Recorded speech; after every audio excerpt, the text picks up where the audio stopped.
Daenerys Targaryen stood atop the great walls of the Red Keep, her silver-white hair rippling in the wind.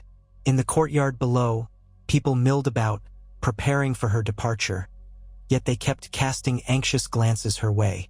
Word of her latest plan, though not widely shared, had begun to brew through corners of the capital. Even her closest advisors had stood in stunned silence when she announced her intentions. Tyrion Lannister, his mismatched eyes dark with concern, had tried to dissuade her. He had pleaded for reason, cautioning that an act like this would undo all that she had worked for. Missandei had listened quietly, her eyes reflecting unwavering loyalty, though not without a trace of concern flickering in her gentle gaze. Grey Worm, stoic as ever, had lowered his head in acceptance, unable to speak against his queen but clearly uncertain about the righteousness of this new mission. But Daenerys, consumed by the fervor of her destiny and emboldened by the power that pulsed in her veins, would not be swayed. She had come too far to let archaic institutions define her path. That morning, she climbed onto Drogon's massive back, feeling the tremor of the beast's muscles beneath her. She watched the city stretch out before her, a tangle of houses, spires, and narrow streets. King's Landing was hers now, though it remained uneasy under her rule. Fear lingered in the corners, and the scorched ruins from her conquest had yet to be fully rebuilt. But fear was a tool she had seen used effectively by others.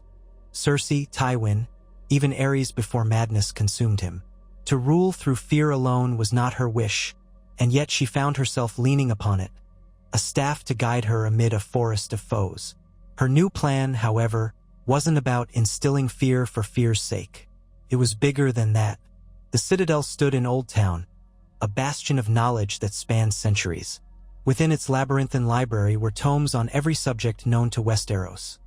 The secrets of ravens, the history of the first men, the genealogies of noble houses, the mysteries of Valyria. But what had these scholars done to end the long night? To dethrone the tyrants that had wormed their way into power? Daenerys questioned whether these keepers of wisdom had become complacent in their pursuit, entombed in a system that prized neutrality over justice. She questioned why Samwell Tarly, her most earnest follower of knowledge, had so often found the maesters slow to adapt. And so an idea had taken root. If the Citadel could not be reformed, it must be destroyed. The flight from King's Landing to Old Town was not quick, but atop a dragon, distance mattered little. Drogon, with regal gliding close, soared over fields of green and gold, their vast shadows rippling across farmland and small villages. The wind whipped at Daenerys' face, stinging her eyes, but the exhilaration in her chest only grew. She thought of her ancestors, Aegon and his sisters, who had conquered an entire continent with dragons. She thought of how Targaryens had once been the center of knowledge themselves, forging steel with dragon flame and building wonders that rivaled any other. The Citadel had been there too, forging its chains, preserving its secrets. The Targaryen restoration she had envisioned involved forging a new destiny for the Seven Kingdoms, uniting them under one banner. Yet the old lore, the old ways, insisted on confining her to rigid traditions. They judged her father mad. They judged her claims tenuous. She was determined to reshape the system from its very foundation. Ahead of her, the coastline glittered. Ships bobbed near the horizon, some bearing merchant flags, others war banners. The reflection of the sun on the water mirrored the brilliance of her plan in her own mind. Her jaw clenched as she guided Drogon lower, scanning the path to Old Town's high towers and shining spires. The seat of the high towers was impressive, but it was the Citadel that held her attention. Each of those slender towers was an emblem of the Maester's influence across the realm. For countless generations, Maesters had advised lords, healed the sick, tended ravens, and chronicled history. And yet, Daenerys believed they had also stifled revolutions, withheld dangerous secrets, and bent knowledge to preserve a status quo. By the time she could see the tall structure rising in the distance, adrenaline began to course in her veins. She could taste the brine of the sea on her lips. The cry of seagulls wove with the beating of Drogon's wings. Beneath her, the scaled neck undulated with serpentine grace. Regal roared, a vibrant note echoing Drogon's deeper growl. The two dragons flew in a half-circle over Old Town, their shadows sliding across the streets and rooftops. The people below, once used to a measure of peace, despite the war-torn nature of the realm, looked up in terror and awe. Screams erupted as the dragon's silhouettes darkened the midday sun. She recalled Tyrion's face before she'd left the Red Keep.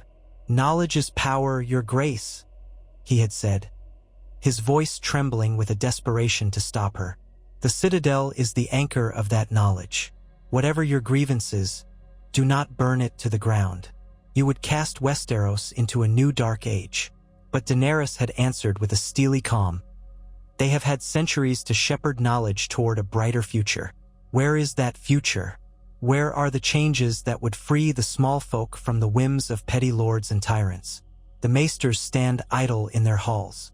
That is not the future I want for my people." Now the towers of the Citadel stood below her, tall and slender, bristling with spires from which ravens often took flight to the far corners of the continent. She circled overhead, her heart pounding. Drogon twisted in midair, as if sensing her anticipation.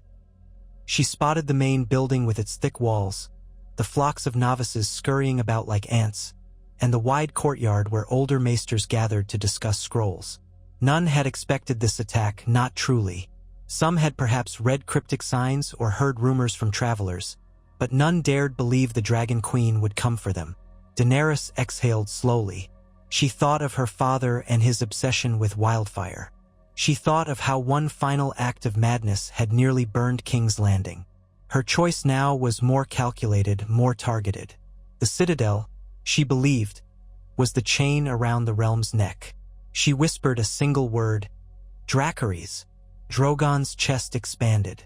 She felt the surge of heat even before the flames erupted from his jaws. A torrent of fire spewed downward, engulfing one of the oldest towers in a swirl of orange and red. The stone hissed and cracked beneath the dragon flame. People screamed as the fire washed over them, cinders floating up into the swirling air. Regal joined the assault, unleashing his own jet of flame upon the central library. The roar of two dragons filled the entire city, the sound akin to the tearing of the very firmament. Below, maesters and acolytes fled in every direction. Some tried to rescue tomes, racing into the burning library in futile attempts to save scraps of parchment or priceless histories. The smell of burning parchment joined the acrid odor of singed flesh. Onlookers crowded the streets, fear and disbelief etched on their faces. Some cursed Daenerys' name. Others dropped to their knees as if witnessing divine punishment.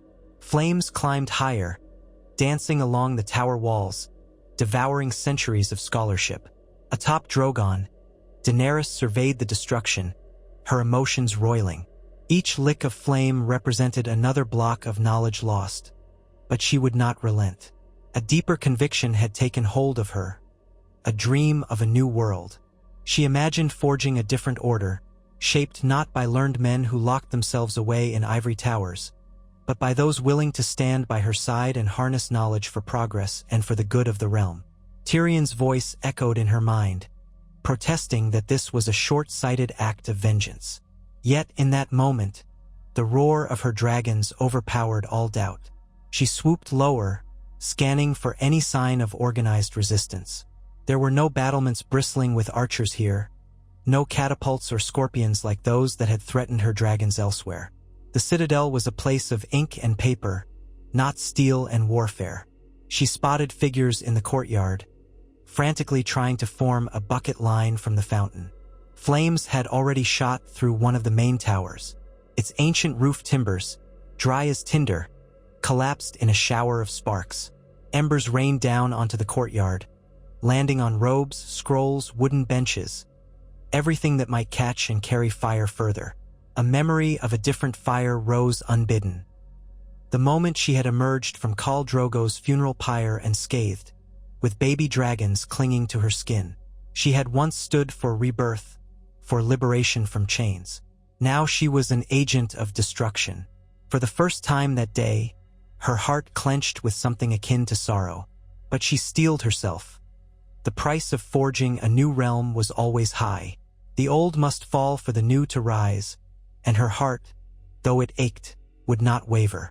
High above the chaos, Regal roared again, a symphony of terror that reverberated through the streets of Old Town. People scrambled to flee.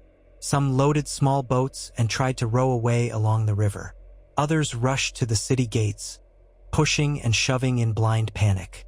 Daenerys could almost feel their fear vibrating in the air as Drogon and Regal continued their attack.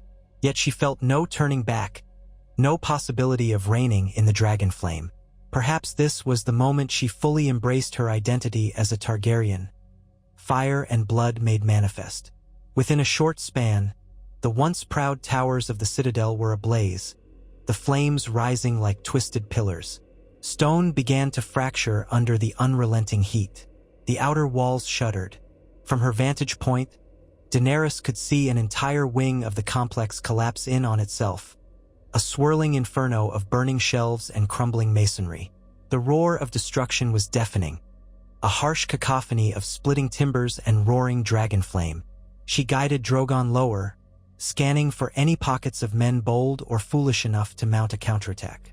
She saw terrified faces, saw the maesters, so proud of their lore and knowledge, reduced to fleeing husks with little power to fight back.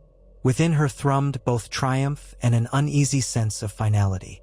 Here, before her eyes, centuries of wisdom, mistakes, secrets, and hopes vanished in pillars of smoke. They were being reduced to ash by the unyielding tongues of dragonfire. When the main building began to buckle, Daenerys guided Drogon to hover, allowing her to witness the Citadel's heart crumble. She thought of Samwell Tarly, who had once read about her father in these very halls. She thought of how Sam had brought vital knowledge about the White Walkers from these shelves. The knowledge had saved countless lives. Was she now condemning the realm to another ignorance? A voice inside her whispered, no, she would find a better way. She was not discarding knowledge. She was discarding those who hoarded and controlled it for their own ends. Below, the raging blaze painted the ground in shifting shades of orange, red, and gold. Tower by tower, the Citadel succumbed to the onslaught. The great library, fabled to be the largest in the known world, was now a charred skeleton, its thousands of books and scrolls fueling the inferno. The heat rising from below licked at Drogon's scales, but the mighty dragon seemed unperturbed, enthralled by the destruction wrought at his queen's behest. Regal, equally entranced, circled the periphery, sending fresh flames onto any section that seemed to wane. Daenerys blinked tears from her eyes, uncertain if they were from the smoke or from a sorrowful realization. There would be no going back from this. Tyrion's warnings had been dire, but even he could not have foreseen such devastation. She looked away from the blazing ruin and cast her gaze to the city beyond. Did the people understand why she had done this? Would they hail her for dismantling an archaic seat of power, or would they curse her name as a destroyer of knowledge? At length, she tapped Drogon's flank, guiding him higher. Regal followed, their wings beating in tandem as they soared away from the swirling inferno below. The city's streets were choked with refugees, clusters of folk searching for any path to safety. Bells began to toll, a frantic alarm that echoed across the harbor. Flames still illuminated the sky behind her, transforming day into an otherworldly twilight of flickering light and thick smoke. She knew the realm would soon learn of what she had done, if not by raven, then by rumor, by the tongues of frightened witnesses, by the very smell of smoke that would linger in the air for days. The knowledge that had endured for centuries was now ash on the wind. The question lingered in her mind like a ghost. Would she truly be able to replace what she had destroyed, or had she just opened a void too vast to fill? Nevertheless, Daenerys Targaryen did not turn back. She pressed forward, the swirling air buffeting her cheeks. She was a conqueror, a dragon rider, and she believed she was forging the future, even if it meant razing the past to the ground. As Daenerys and her dragons soared farther from Old Town, the wind whipping at her hair, she saw black smoke curling skyward in the distance. The city below remained a tableau of chaos, its once peaceful harbor now filled with vessels fleeing the sudden onslaught. A swirl of emotion tightened in her chest, but she forced herself to stay resolute. She thought of the freedmen of Astapor and Yunkai, the men who had once called her Mysa. Though she had liberally used flame in the east, she had done so to break chains. Now she needed to believe she was doing the same, destroying an institution that, in her eyes, upheld an invisible chain upon the seven kingdoms. Her dragons, sensing her ambivalence, let out uneasy roars. She steadied herself by pressing a hand against Drogon's neck, feeling the heat of his scales and the powerful thunder of his heartbeat. Regal, flying a short distance off, banked in a wide arc, as though uncertain of the next direction. Daenerys guided them inland, away from the harbor smoke, to a secluded clearing where she could collect her thoughts. The notion of returning to King's Landing weighed on her, but she had to face her court, her advisors, her armies, and whatever consequences would rise from this attack. When she finally dismounted, her legs trembled slightly. She reached up, smoothing back the loose strands of her silver hair, and took several deep breaths. Smoke from the distant fires still tinged the horizon a sickly gray. A small grove of oak and birch stood nearby, the leaves rustling in a light breeze. It felt surreal to stand in such calm after unleashing a conflagration of unimaginable scale. She walked a short distance, brushing her palm over the rough bark of an oak, and felt tears threaten the corners of her eyes. She thought of Jorah Mormont's unwavering devotion, how he might have counseled her. Perhaps he would have begged for mercy for the Citadel, or at least for some compromise that would spare the knowledge housed within. But Jorah was gone, and so were others who might have tempered her actions. Ser Barristan, Missandei. She was, in many ways, alone, even surrounded by her armies and allies. Taking a steadying breath, she reminded herself of the path she had chosen. A rustle sounded in the undergrowth behind her. Grey Worm emerged, his unsullied helmet under one arm, sweat and worry lining his brow. He had flown on Regal with a small contingent, a vantage that left him visibly shaken. His loyalty to Daenerys was unquestioned, but even he looked troubled. "My queen," he said softly, stepping forward. "We must return to King's Landing. The people, they will have questions, and our soldiers are unsure of how to respond." Daenerys regarded him with solemn eyes. She saw the turmoil etched into his face and understood it mirrored her own. "I know," she replied. "We will go back, but first let the dragons rest. They have burned enough for one day." Grey Worm nodded, glancing at Drogon and Regal, who were crouched in the clearing, their massive forms heaving with steady breaths. "As you command." They waited for a time, the silence punctuated by distant birdsong and the dull roar of far-off flames. Daenerys closed her eyes, sinking into her memories. She remembered the house of the Undying in Karth, the visions she had witnessed, visions of a red keep in ruin, covered in snow or perhaps ash. Had that been a portent of this moment? Or was she twisting the prophecy to justify her actions? Eventually, Drogon roused himself, shaking out his wings and letting out a low rumble. Daenerys stroked his side one last time before mounting. Grey Worm climbed back onto Regal with a few of his men. As they lifted into the sky, the clearing vanished beneath them. Each powerful wing beat carried them closer to King's Landing, and to the reckoning that awaited. The flight was silent but for the rush of air and the occasional growl from Drogon.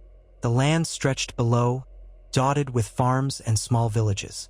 She wondered how news of her deed would precede her, carried by terrified witnesses or the rumor of dragons overhead. Would the peasants fear her more, or find hope in the idea that no institution, however ancient, could stand unchallenged by the Dragon Queen? As the Red Keep's crimson parapets came into view, Daenerys' heartbeat quickened. She directed Drogon to land in the courtyard. Guards and servants scattered, their eyes wide at the sudden arrival of the two dragons. The massive beasts settled on the paving stones, exhaling clouds of steam. Daenerys slid off Drogon's flank and was greeted by Missandei, who stood at the ready, her expression a mixture of relief and dread. "Your Grace," Missandei began, her voice subdued, "Lord Tyrion is waiting for you in the throne room." He has heard what happened.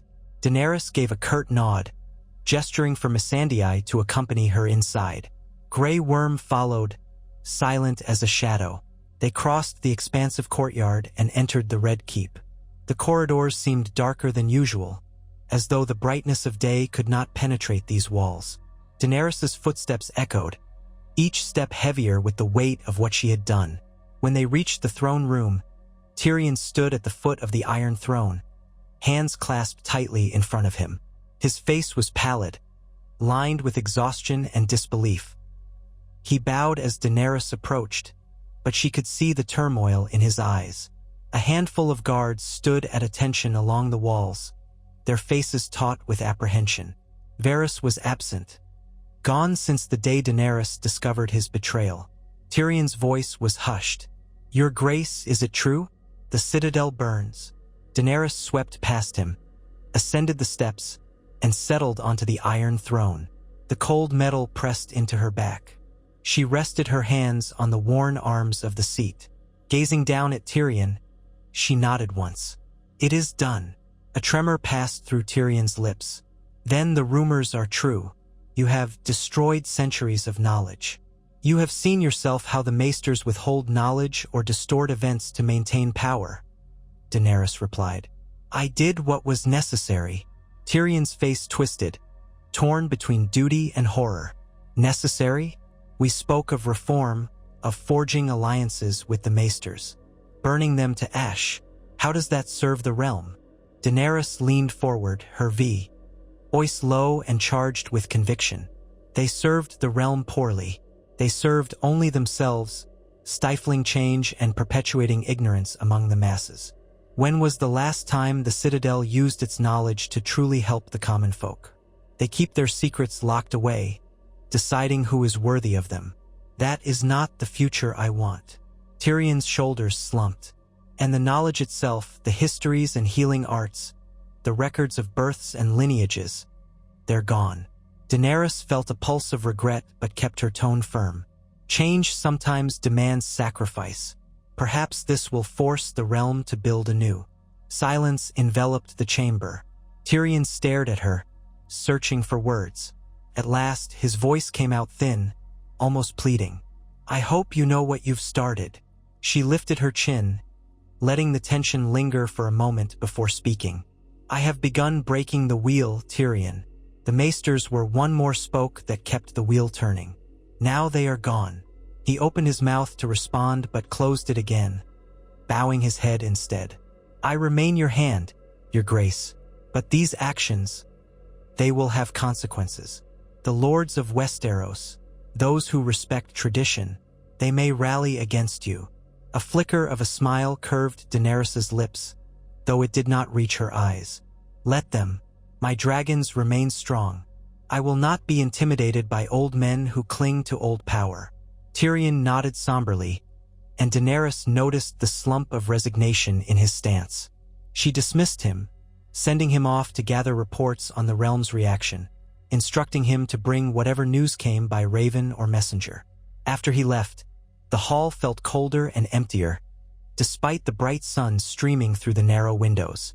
Missandei and Grey Worm remained close, their loyalty unwavering, but Daenerys sensed a ripple in the air, a subtle shift in how her own court perceived her. As the hours slipped by, emissaries and guards brought tidings.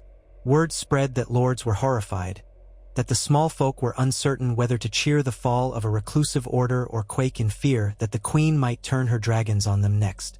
Some, like the new Lord Tarly, called for an immediate council to address the act. Others whispered that it might be wise to avoid angering Daenerys, lest their keeps end the same way as the Citadel. In her private chambers, Daenerys sat with Missandei, who gently dressed a minor burn on the queen's forearm, a spark that had leapt from Drogon's fiery breath. "Does it pain you?" Missandei asked, her dark eyes full of concern. Daenerys shook her head lightly. "Not as much as it might have. Some pains run deeper than a burn." Missandei paused, her voice hesitant. "If I may speak freely, Your Grace, you may always speak freely to me." Missandei wrapped a bandage gently around the queen's arm. You have always wanted to break chains and free the oppressed. In Essos, it was clear who the slavers were. But in Westeros, it's different. The Citadel was a place of knowledge, but also tradition. Some might have used that knowledge for the realm's benefit. Daenerys considered the words carefully. Yes, some might. Samwell Tarly did. But tell me, if the Citadel was truly dedicated to bettering Westeros, why did they not stand against the Lannisters when they starved the people of Riverrun? Why did they not do more to support the fight against the White Walkers? At every turn, the Maesters insisted on neutrality. Neutrality in the face of injustice is complicity. Missandei nodded, but her eyes were filled with quiet worry. I only hope that what replaces them will be something better. Daenerys allowed a small sigh. So do I. We will build something new, Missandei. We must. Later, at dusk, she stepped out onto a balcony overlooking Blackwater Bay. Her gaze swept across the harbor, now filled with the flickering lights of anchored ships. She could smell the salt in the air, taste the distant tang of the sea. It was a moment of repose, yet her mind teemed with the challenges ahead. She envisioned a new order of scholars, people who would serve not the lords and ladies, but the realm at large, unafraid to share knowledge with all.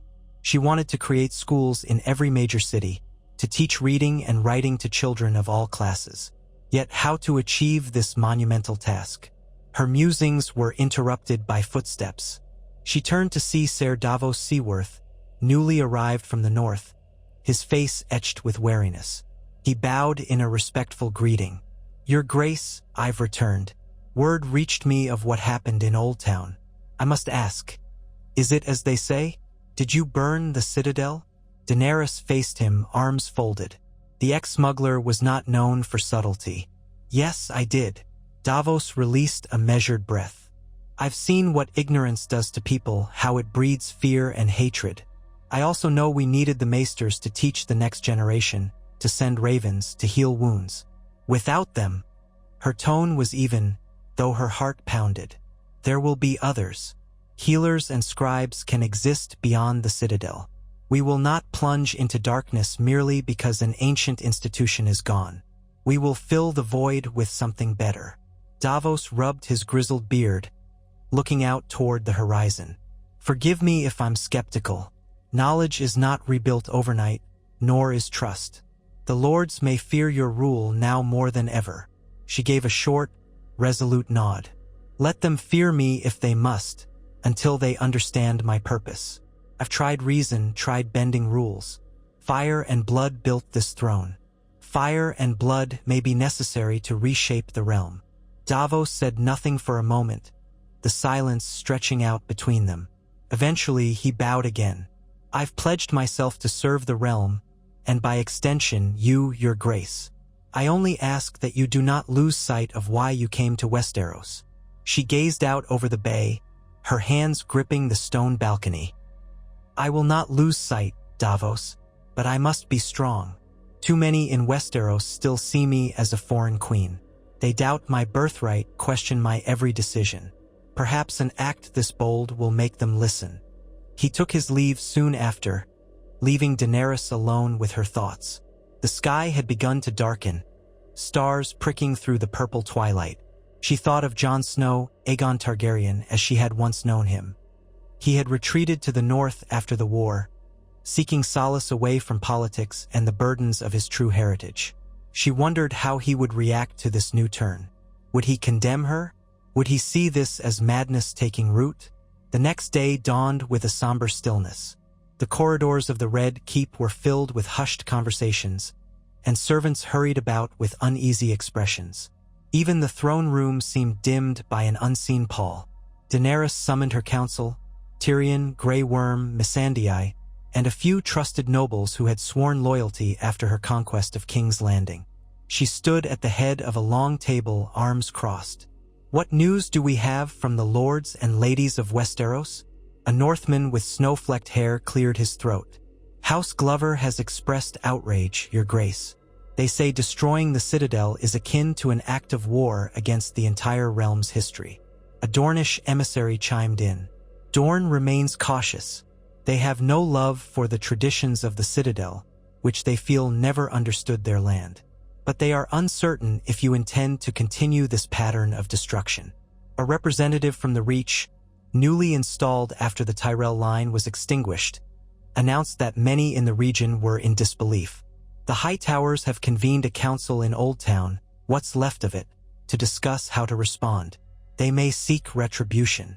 Daenerys' eyes narrowed. The High Towers? They should remember who sits on the Iron Throne now. Tyrion cleared his throat softly. Perhaps we should extend an olive branch, a gesture of goodwill to show we do not mean to punish the entire city of Old Town.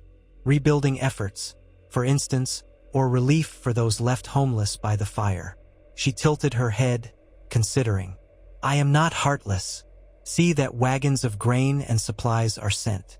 Let it be known the Queen does not wish to see the small folk suffer. But let the High Towers also know that I will not tolerate further defiance. Tyrion's eyes flickered. I will make the necessary arrangements. Thank you, Your Grace.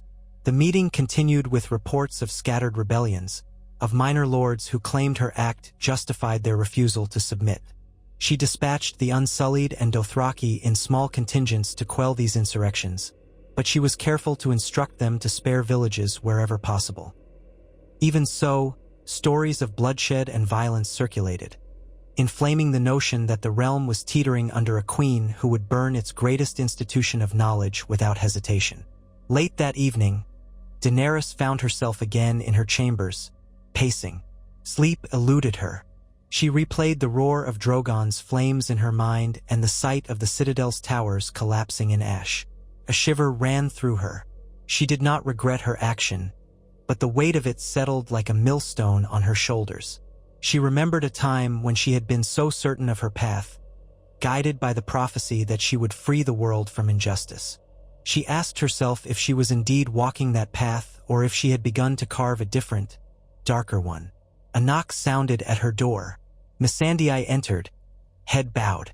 There is someone who wishes an audience, Your Grace. A maester from the Citadel, one who claims to have escaped the flames. He arrived just now. Daenerys' heart skipped. A maester? Bring him in. Missandei nodded, and moments later, an older man dressed in singed gray robes was ushered into the room.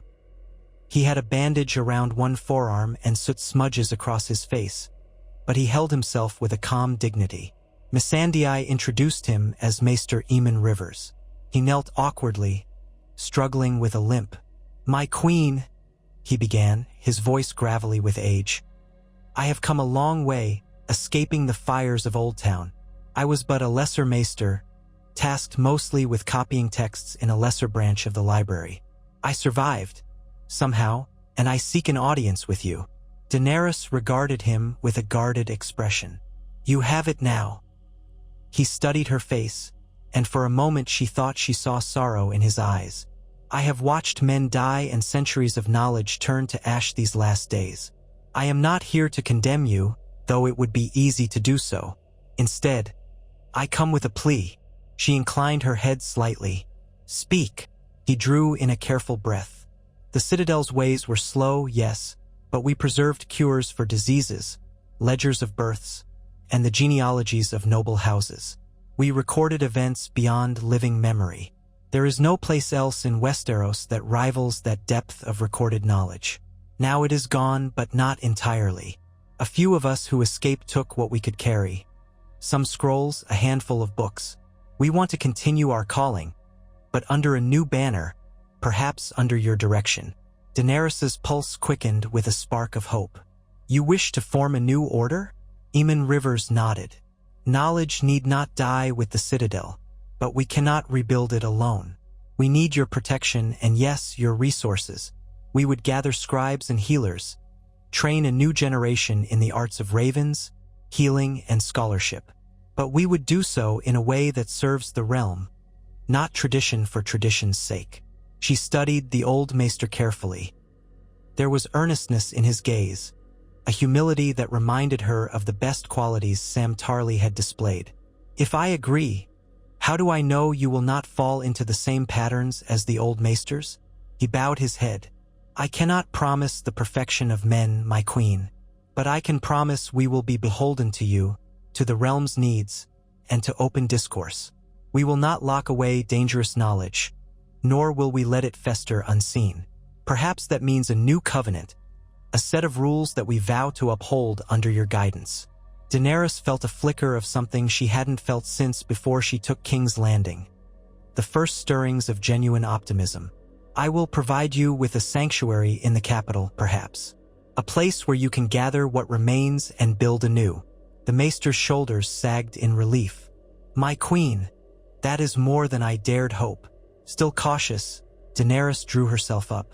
But understand this. Any order operating under me must be transparent. There will be no secrets that undermine the crown's efforts to reshape this land. I will not tolerate hidden agendas. Eamon Rivers lowered his gaze in acquiescence. We shall be as open as the pages of the books we seek to preserve. Daenerys nodded. Very well. Speak with my hand, Lord Tyrion, about logistics and resources. We will find you a space and see that you are provided for. But remember, you owe me your loyalty now. He bowed deeply, tears glistening in his eyes. Thank you, your grace. I swear I will not betray your trust. As he was escorted out, Daenerys stared at the door for a long time, her chest tight with a mixture of relief and an ache of regret. So much had been lost in the flames, but perhaps some small seed of knowledge could be salvaged and replanted in fertile ground. The image of the burning towers would forever be a part of her story, but this moment, too, might shape what came after. Summoning Missandei, she directed that the old maester be given food, water, and a place to rest. Tyrion would oversee the details, but Daenerys planned to be closely involved. This new order must align with her vision, a realm unencumbered by stale orthodoxy and hidden conspiracies. The days that followed were a whirlwind of activity.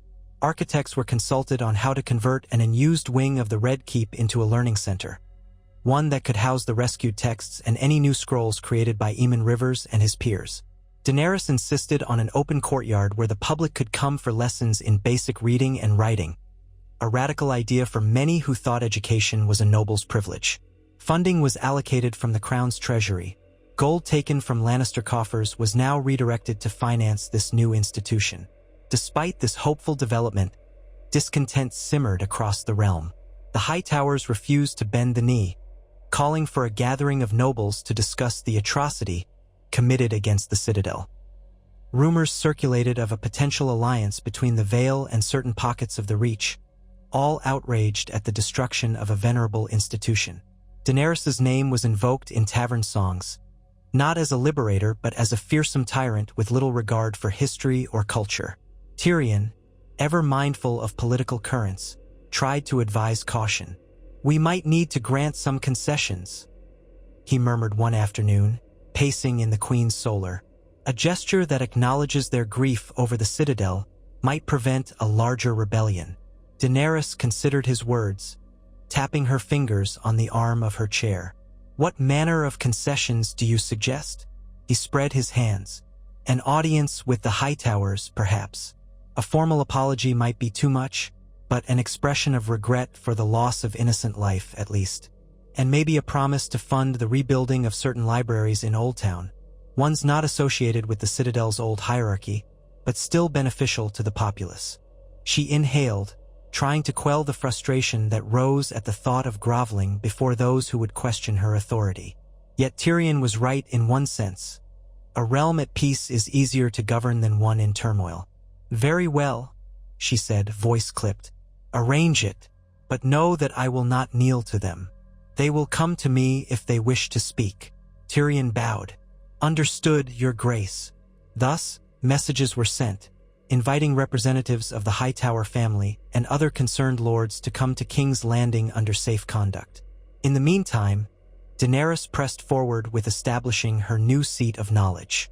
She personally visited the wing of the Red Keep under renovation, where laborers toiled to clear debris and rework the space into something airy and welcoming. Eamon Rivers, frail but determined, guided them, describing how the books would be stored, how the scribes would sit, how open classes might be arranged. One evening, as the sun set in a blaze of orange and pink over the sea, Daenerys found herself standing in the half-finished courtyard. Scaffolding rose around her, and the smell of fresh timber lingered in the air. She ran her hand along a stone wall, imagining the shelves that would line it, filled with whatever knowledge they could salvage or create anew. A rasping voice made her turn. "Your Grace." She recognized the old maester, leaning on a cane. "Eamon Rivers," she greeted, a softness entering her voice. "How fare the plans?" He nodded, gesturing around them. "We are making progress. There is much to do, but the spirit of the workers is strong. I had not thought to see such support so soon after such tragedy." Daenerys nodded, letting her gaze travel the courtyard. "We must not dwell on what was lost to the flames, or we will never see what might yet grow from these ashes." The maester's gaze was thoughtful, and yet to forget would be a mistake as well. "The realm will speak of this act for generations to come. Some will curse your name, others may praise it. History has yet to be written." She stared at him, realizing how true his words were. History was shaped by those who told it. She had chosen to become one of its architects, risking condemnation in exchange for forging a new path. "And you, Eamon Rivers? Will you curse my name or praise it in your scrolls?" He offered a sad smile. "I will record the truth as best I understand it, Your Grace, that you, Daenerys Targaryen, mother of dragons, breaker of chains, destroyed the Citadel to break another chain upon the realm. Whether that chain was truly choking Westeros or holding it upright, let the future decide." Daenerys sighed, but there was no anger in her heart for the old man's words. She respected his honesty. "Write what you must. My reign will stand on its own merits, not on a whitewashed history." He bowed and departed, cane tapping gently on the stone floor. She watched him go, then turned her gaze to the sky, where dusk was deepening into night. The silhouettes of her dragons were visible on the far battlements, dark shapes against the purple glow. She felt a sudden longing to climb onto Drogon's back and soar above the city, away from its doubts and demands, but she knew she could not escape the world she was reshaping. For better or worse, she had set her course, and the fires of Old Town were only the beginning. Daenerys awoke to a dull ache in her temples and the gray half-light of a dawn that threatened rain. For a moment, she lay still in her bedchamber, aware of the hush within the Red Keep and the distant cawing of gulls over Blackwater Bay. Sleep had been restless, haunted by dreams of collapsing towers and pages of flame. She could still see the Citadel in her mind's eye, those proud spires turning to blazing funeral pyres beneath Drogon's and Rhaegal's flames. A part of her still trembled with the weight of it, yet another part felt coldly resolute. She reminded herself of all the tyrants she had overthrown, all the institutions that had clung to power at the cost of the weak. This was, she told herself once again, simply the next step. When she rose, Missandei was already waiting in the antechamber, accompanied by two quiet maids who hurried to help the queen into her fresh attire. Daenerys thanked them with a gentle nod, though she could not muster more warmth. The gloom in her chest refused to dissipate. She dressed in a dark gown embroidered with subtle Targaryen sigils, dragons twisting at the cuffs and collar. Outside, the wind had picked up, carrying with it the tang of the sea. She wondered if it might rain, soaking the city's charred and battered rooftops. Perhaps the gods would wash away some measure of the sorrow that clung to the capital. "Your Grace," Missandei said softly once the maids departed. "Lord Tyrion has convened a small council in the throne room." Daenerys lifted her gaze. "So soon? Has something urgent occurred?" Missandei lowered her eyes. "It appears so. I only know that riders from the Reach arrived late last night with news from Old Town. I believe the Hightowers have issued a response." A knot formed in Daenerys' stomach, but she inclined her head. "Then let us hear it." She set out through the corridors, Missandei at her side. Now and then, a guard or servant would bow deeply as she passed, eyes downcast, as though afraid to meet her gaze. The rumor of the Citadel's destruction had spread rapidly, creating an undercurrent of both fear and reverence. Had she not once yearned for that kind of commanding presence in a land that refused to respect her? Yet something about it made the halls of the Red Keep feel colder than they ever had. The flickering torches on the walls only seemed to cast darker shadows. When she entered the throne room, Tyrion stood near the foot of the dais, conferring in hushed tones with Ser Davos Seaworth and a pair of newly arrived lords whose sigils Daenerys did not immediately recognize. Grey Worm, imposing in his armor, stood to one side with a handful of Unsullied. At the sound of the great doors closing behind her, all eyes turned in her direction. She walked forward, and Tyrion bowed low. "Your Grace," he said, stepping aside so she could ascend the steps to the Iron Throne. "We have received visitors from Old Town. Lords Mullendore and Beesbury arrived last night with letters bearing the Hightower seal." Daenerys sat upon the Iron Throne, feeling its chill through her gown, and motioned for the visitors to step forward. The two lords were gray-haired men well past their prime. Their eyes betrayed exhaustion, and each carried a rolled parchment secured with green wax. They knelt before her, though she could sense their reluctance. "Speak," Daenerys commanded. "What does House Hightower wish to convey?" Lord Mullendore cleared his throat. His voice quavered slightly. "Your Grace, we bring formal word from Lord Martin Hightower. He expresses his outrage at the destruction of the Citadel and the grievous loss of maesters, knowledge, and property. He also declares that Old Town cannot, in good conscience, recognize the Crown's authority unless suitable reparations are made." Daenerys's eyes narrowed. "Suitable reparations?" Lord Beesbury spoke next. "Indeed, Your Grace, though you have sent wagons of grain and supplies, Lord Hightower deems them insufficient. He insists on a royal edict guaranteeing the independence of Old Town's local governance, restitution for the families of the slain, and a formal recognition that the Citadel's destruction was an overreach of crown power." Tyrion cast Daenerys a cautious glance, as though urging her to remain calm. Daenerys felt a jolt of anger clench her chest. Does Lord Hightower truly believe he can make demands of his queen? "I am not in the habit of granting independence to those who challenge me." Beesbury's lips parted, but he hesitated. "Your Grace, Old Town has deep ties to many houses in the Reach, the Stormlands, even the Vale. If Lord Hightower unites them in a common cause—" Daenerys's voice lashed across the space. "A common cause of rebellion, you mean?" An uneasy silence followed. The flicker of torches played across the polished stone floor. Then Tyrion cleared his throat. "Your Grace, Lord Hightower has always been a proud man, and the Citadel's presence in Old Town gave him considerable influence. With the Citadel gone, he stands to lose face, or at the very least, much of the city's prestige. This letter may be his gambit to salvage that power, and to rally other houses discontented with the new order." Daenerys drummed her fingers on the throne's arm. "We offered to provide relief and help rebuild. It seems Lord Hightower prefers to cast blame rather than find solutions. Let me guess.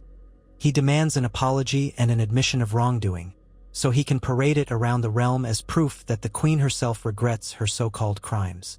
Davos stepped forward, his rough voice even. "Aye, Your Grace, that's likely his intention." Daenerys stood, and a rustle of unease passed through the assembled courtiers. "I have no intention of allowing the Hightowers or anyone else to blackmail the Crown. We will not cede them special privilege. However, I have already ordered supplies to Old Town. Let that be known as a sign of goodwill. Beyond that, Lord Hightower must understand his duty to the realm. He swore fealty to the Iron Throne long ago." Lord Mullendore and Lord Beesbury exchanged looks. Beesbury bowed his head. "Your Grace, if we bring back a refusal, there will be consequences. Old Town soldiers still guard the port, and the city's wealth remains significant." Daenerys's tone grew colder. "Are you threatening me?" He paled. "No, my queen, merely stating facts. Lord Hightower has indicated that if the Crown does not meet his requests, Old Town may close its harbor to royal ships and refuse further cooperation. Rumors speak of alliances being formed, with some powerful lords in the Vale and the Westerlands sympathizing. There are those who see the destruction of the Citadel as an omen of tyranny." Tyrion spoke before Daenerys could answer, his voice carefully measured.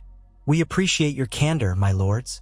Return to Lord Hightower and inform him that the Queen has already extended a gracious hand in sending relief. Should he wish to negotiate a constructive partnership, King's Landing remains open to dialogue, but no demands will be accepted under threat. Daenerys glanced at Tyrion, giving him a slight nod, then looked back down at the two men. You have your answer. Go now, and tell your lord to proceed carefully. They rose, bowing deeply, and were ushered out by Grey Worm and a pair of Unsullied. Once the doors had closed behind them, Daenerys exhaled slowly. So it begins. Tyrion walked up the steps, his eyes flicking over the new gloom in Daenerys's expression. You know how quickly alliances can shift here. If Old Town aligns with other great houses, we could be facing a broad coalition. We might have another war on our hands. Ser Davos cleared his throat. We should be prepared. The people of Old Town have endured a great deal of loss. Many see only that their beloved library and center of learning burned under a dragon's breath. Emotions run high. Daenerys felt the old frustration churn in her gut. They do not see the centuries of stagnation, the stranglehold of tradition that the Citadel perpetuated. They see only the library's ashes. How easily people forget that knowledge, if it isn't shared to uplift the weak, is no better than a locked door. She turned her gaze to Tyrion again. You suggested an audience with the Hightowers. They refused to come. They issue demands and speak of shutting me out. I will not be cajoled into humiliating myself. Tyrion dipped his head. I understand, Your Grace. May I propose we send an envoy of our own? Not with groveling, but with a calmer tone than these demands. A show that we are willing to talk, without bowing to threats. Daenerys's jaw tightened. Who would we send? He considered. Someone with ties to the Reach might help. Ser Brienne of Tarth is loyal to you, though her home is the Stormlands. Alternatively, there is Samwell Tarly. Though he's parted ways from the Citadel, his father's house is in the Reach. He might carry some weight in a conversation with the local lords, especially if he can persuade them that you value knowledge and decency, that you are not the second coming of the Mad King. Daenerys felt a pang at the mention of Sam's name. She recalled how he had once come to her, trembling but earnest, with news of his family's fate. She had burned Randall and Dickon Tarly for their refusal to bend the knee, an act that had further complicated her relationship with Sam. He had lost father and brother at her hands, yet had tried to serve the greater good. Was it wise or cruel to ask him now to negotiate with the Hightowers? She inclined her head. Summon Samwell Tarly. If he is willing, let him carry a message of measured cooperation to Old Town. Make it clear that we will not apologize, but we will partner with them in rebuilding, in forging a new seed of knowledge, one that does not hoard wisdom but shares it widely. Tyrion nodded, relief crossing his features. I'll send for him at once. Daenerys turned her focus to Ser Davos. And we must not neglect the possibility of warfare. Begin preparing the harbor defenses. Ensure the royal fleet is ready if Old Town attempts to block trade routes or if the Stormlands choose to side with them. Davos bowed. Aye, Your Grace. Satisfied for the moment, Daenerys dismissed the council. She descended the steps of the throne and left the hall, trying to ignore the flicker of apprehension that gnawed at her. The realm was fractured enough after years of war and strife. She had hoped to bring unity, yet here she was, facing the potential of another conflict within her fragile domain. In the corridors, Grey Worm matched her pace. She glanced at him, studying his impassive face. Are your Unsullied prepared for further battle? He gave a short nod. Always, my queen. She almost envied his clarity of purpose, so unclouded by guilt or uncertainty. Yet she also recognized the toll that unwavering obedience took on him. So much had changed since she freed the Unsullied in Astapor. They were still soldiers, but now they fought for her, a woman forging an uncertain path. She had no illusions that her choices made their lives any easier. Ensure the men remain disciplined, Daenerys said softly. I do not wish to shed blood without cause. He nodded again, though he said nothing. Together, they walked until Daenerys reached her private solar. Inside, She found the old Maester Eamon Rivers seated at a small table, poring over a weathered book. He rose with a gracious bow as Daenerys entered.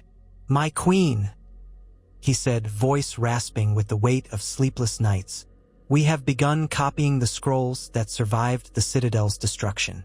I've enlisted a few younger scribes from the city, children of blacksmiths and bakers mostly, but with nimble minds. They show promise." Daenerys smiled faintly. "That is good news, Maester. I want these new works accessible to everyone. No child in Westeros should be turned away from learning because of their station." He placed a wrinkled hand on the old book. "Your Grace, this volume recounts some of the earliest Targaryen conquests, a record from the time of Aegon the Conqueror, though parts may be apocryphal. I thought it might be of interest to you, given your lineage." Daenerys hesitated, her heart beating faster. Once, she had devoured any scrap of lore about her ancestors. Now, after the destruction of the Citadel, she feared what might have been lost or warped by the flames. She stepped closer, letting her fingers graze the cracked leather cover. "I would like to read it." Eamon Rivers inclined his head. "I shall see to it that you have time to study. In the meantime, I am readying an edict that outlines the principles of this new order of knowledge we hope to establish. I will need your approval before sending it across the realm." Daenerys lifted her gaze from the book. "An edict?" "Yes, Your Grace. A statement that the Crown encourages open scholarship and that we are no longer beholden to the old ways of the Citadel. A call for healers, scribes, and thinkers of all walks of life to come to King's Landing or to one of our designated outposts, where they may practice their craft openly. It would help quell rumors that you wish to eradicate knowledge entirely." She let out a slow breath, the corner of her mouth curling in something like gratitude. "That is wise, Maester. Let me review it tonight. We'll distribute copies to every corner of the realm, from Dorne to the Neck." Eamon Rivers bowed. "As you command." He returned to his work, and Daenerys sat in a nearby chair. She felt exhaustion tugging at her, but her mind churned with thoughts. This was what she had envisioned, building a new, more equitable system. If only war did not loom on the horizon. Even as she tried to mend cracks in the foundation, the threat of renewed conflict threatened to tear down the structure before it could rise. She spent the rest of the day overseeing royal decrees and hearing small folk petitions in the throne room. Some came requesting grain and water, others pleading for clemency for relatives who had participated in petty theft. Daenerys tried to balance justice with mercy, mindful of the fear that still lingered in people's eyes. The Citadel's destruction had rattled even those who had never seen Old Town.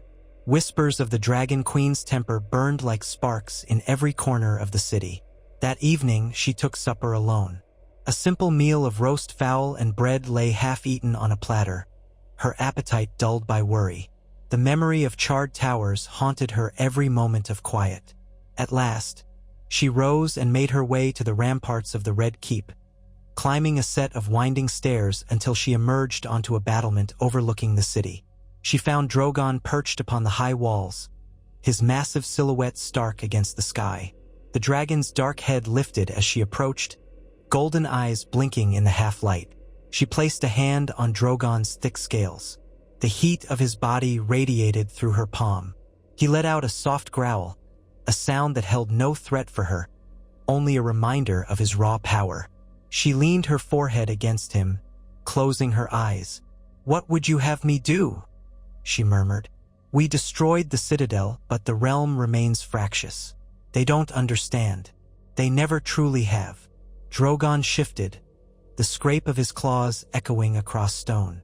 Beneath her fingertips, she felt his heart beating. She wondered if she would always walk this lonely road, a queen bound to dragons and fire, forever misunderstood by those she meant to protect. The next morning, Tyrion came with news. Samwell Tarly had arrived in King's Landing overnight. Daenerys instructed that he be brought to her private audience chamber. She expected to see the same timid man who had once stood before her, quaking with sorrow and confusion after learning of his family's fate. Yet when Sam entered, she noticed a certain set to his shoulders, a quiet resolve. He bowed awkwardly. "Your Grace," he said in his gentle voice. I came as soon as I received Lord Tyrion's summons. Daenerys studied him. He looked older, his brown hair thinning, lines at the corners of his eyes that spoke of sleepless nights. Yet there was a flicker of warmth in his gaze. Samwell Tarly, she began. You have heard what happened in Old Town? He nodded, swallowing hard. I have. It grieved me deeply. Though I understand your reasons, the Citadel was my home for a time, and it was dear to me in a way.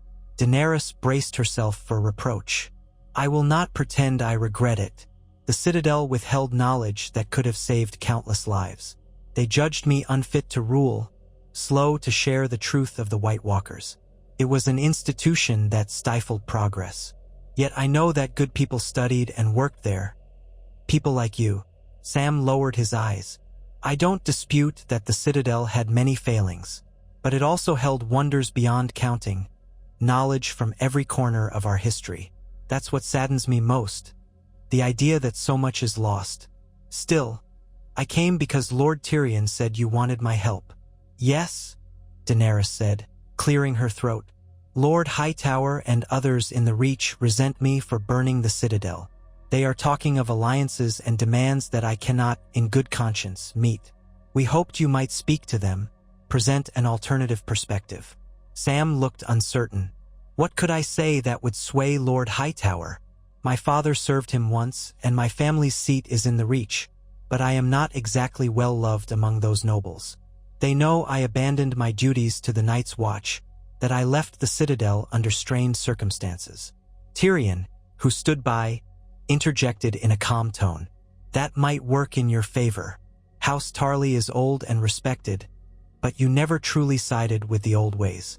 You sought knowledge to serve the realm, not your own power. If Lord Hightower sees that someone from the Tarly line supports the Queen's new vision, perhaps it will soften him, or at least encourage him to negotiate. Sam took a breath. I can try, but you must understand, Your Grace, that I cannot lie. I won't tell him the Citadel's destruction was a small thing, or that the sorrow in Old Town is unwarranted. Daenerys nodded. I do not ask you to lie. Simply speak truthfully. If you believe in what we're building here, the new library, the open education, the transparency, tell him that. Make him see that I want to share knowledge with everyone, not hoard it as the Citadel did. Sam considered, looking at his hands. All right, I'll go. If it can help prevent more bloodshed, I'll do my best. With that settled, Tyrion arranged for Sam to travel to Old Town under a banner of peace. Grey Worm selected a small escort of Unsullied to protect him, though Sam insisted that a large show of force would only intimidate. He would ride with a half-dozen men, enough to ensure bandits or roving sellswords did not trouble him on the journey. Daenerys watched him depart from the courtyard, a swirl of uncertainty in her chest. In the days that followed, she busied herself with further administration of her new seat of knowledge. The newly designated building wing in the Red Keep was a constant commotion of hammering and sawdust. Timber beams were erected to create wide hallways lined with shelving. Maester Eamon Rivers oversaw the scribes who copied the few surviving scrolls salvaged from the burning citadel. Others wrote new treatises based on living memory, accounts of the War of the Five Kings, the threat of the Night King, the downfall of Cersei Lannister. Daenerys encouraged them to record events from all perspectives, be it a king's vantage or a peasant's. Let the realm see the truth through many eyes. She also received word that in several other cities, like White Harbor, Gulltown, and even Sunspear, small circles of scholars were forming, inspired by rumors of the Queen's new edict. Lords who disdained the Citadel's strict hierarchy welcomed the chance to develop their own local centers of knowledge. Daenerys felt a cautious hope at these tidings. Perhaps a spark of renewal had indeed been lit. Yet the threat of another war still lingered, a storm cloud over every optimistic thought. One afternoon, as Daenerys walked the corridors with Missandei, they encountered Gilly, Sam's partner, who had arrived from Horn Hill with her young son. Gilly dipped a small curtsy upon seeing the queen, though Daenerys gently motioned for her to rise. "My queen," Gilly said, her voice soft but ciel. "I was told Sam is riding to Old Town to talk to Lord Hightower." Daenerys offered a reassuring nod. He is. Did you wish to speak with me? Gilly hesitated. I just wanted to say Sam is a brave man, but he worries. He fears that if the lords in Old Town are too angry, they might do something rash. He only wants to prevent more death. Daenerys touched Gilly's arm kindly. I know. I want the same. I will ensure Sam's safety as best I can. Grey Worm's men are loyal and skilled. They will guard him with their lives. Gilly exhaled, relief in her eyes. Thank you, Your Grace. Sam told me a little about what you're building here. A place where anyone can learn to read and write, maybe even heal. I never thought I'd have the chance to learn letters myself. But Missandei has been kind enough to show me a few. Daenerys smiled, a genuine warmth in her gaze. We will have classes soon. You and your son will be welcome. They parted ways, leaving Daenerys more determined than ever to see her plans through. That evening, she approved Aemon Rivers's proposed edict and instructed messengers to distribute copies throughout Westeros. She hoped the sight of the royal seal and a promise of new opportunities would soothe at least some of the realm's fears. Even if it felt at times like trying to plug leaks in a sinking ship, she would not stop bailing water. A week passed, then another. Word arrived that Samwell Tarly had reached Old Town and been granted an audience with Lord Martin Hightower. But no further details came, leaving Daenerys in anxious suspense. Meanwhile, rumors flitted in from other regions. The Lords of the Vale, unsettled by the Citadel's burning, held secret meetings in the Eyrie. House Royce, House Corbray, and others debated whether to remain strictly loyal or to join some new confederation of concerned lords. Even in the north, where many still respected Daenerys for her role in defeating the White Walkers, there was talk that Lady Sansa might withhold shipments of grain if the realm descended into chaos once more. Through all this, Daenerys maintained a stoic facade, consulting frequently with Tyrion, Davos, and Grey Worm, as well as the newly arrived Gendry Baratheon, who had partial authority over the Stormlands. Gendry was a pragmatic man, more blacksmith at heart than lord, but he understood the precarious position of his house. He could not afford to antagonize a queen who had recognized him, yet he also knew many Stormlords disliked Daenerys' recent show of force. One night, unable to sleep, Daenerys found herself standing before a large map of Westeros in a quiet solar. A single candle burned low, casting dancing shadows across the painted rivers and mountains. She traced a finger over Old Town, imagining Sam's mission. Then her gaze drifted northward, to Winterfell and still farther to the Wall. She remembered the sense of unity that had momentarily gripped the realm when the Night King threatened them all. That unity had vanished with the dawn, replaced by petty rivalries and old grudges. She was lost in thought when footsteps sounded behind her. She turned to see Tyrion entering, wearing a lined cloak against the draft. He approached slowly, a parchment in his hand. "Forgive the interruption, Your Grace, but I have news," he said softly. "A raven arrived from Old Town not an hour ago." Daenerys' heart quickened. "From Sam?" Tyrion nodded, offering her the parchment. "He writes that Lord Hightower has agreed to meet with a royal envoy, more official than Sam himself, but only if it is someone with suitable stature.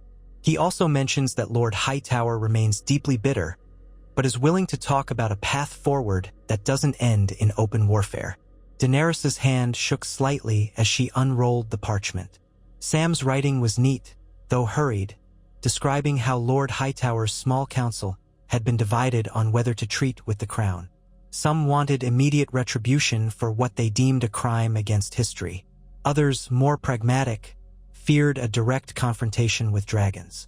Sam believed that if Daenerys or one of her top advisors came to parley in Old Town, they might yet mend the fractures. Reading his words, Daenerys felt tension coil in her gut.